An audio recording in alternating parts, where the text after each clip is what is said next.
Voici une chose que les gens qui ont un style d'attachement évitant ont vraiment besoin. Je suis Anissa, j'accompagne les couples. Écoute bien ce que j'ai à dire. Une des choses qu'ont besoin les gens qui ont un style d'attachement évitant, et ce n'est pas facile pour quelqu'un qui a un style d'attachement anxieux d'entendre ça, je ne vous dis pas de vous oublier.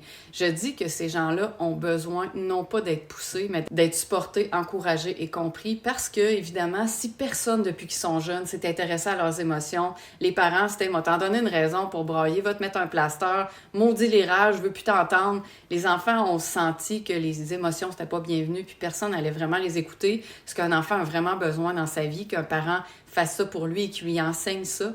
Donc, ces gens-là, ben finalement, ils vont se refermer et ils vont développer une forme de paresse émotionnelle. Dans le sens que ça leur fait tellement peur, ils ne savent pas comment y aller. Et s'ils n'ont pas une petite motivation, un support, un encouragement à dépasser ça, ben ils vont rester dans ce qu'ils connaissent, t'sais. Ça ne veut pas dire que ces gens-là vont pas réaliser plein d'affaires dans la vie, qu'ils n'auront rien acquis, qu'ils n'auront pas d'argent, C'est pas ce que je dis. Ce que je dis, c'est au niveau émotionnel, dans une relation émotionnelle pour apprendre à gérer leurs émotions, à dépasser certains blocages, certaines limitations au niveau émotionnel.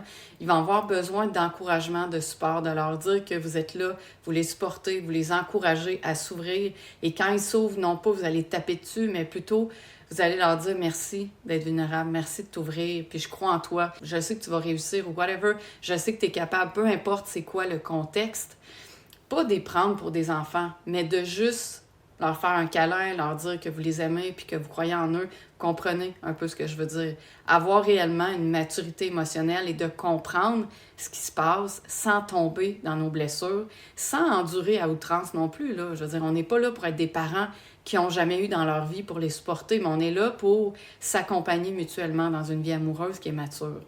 Et oui, les emmener à sortir un peu de cette paresse-là, de cet engourdissement-là au niveau des émotions. Pour quelqu'un qui veut, quelqu'un qui ne veut pas, ben il peut rester là, ou elle ou lui, là-dedans.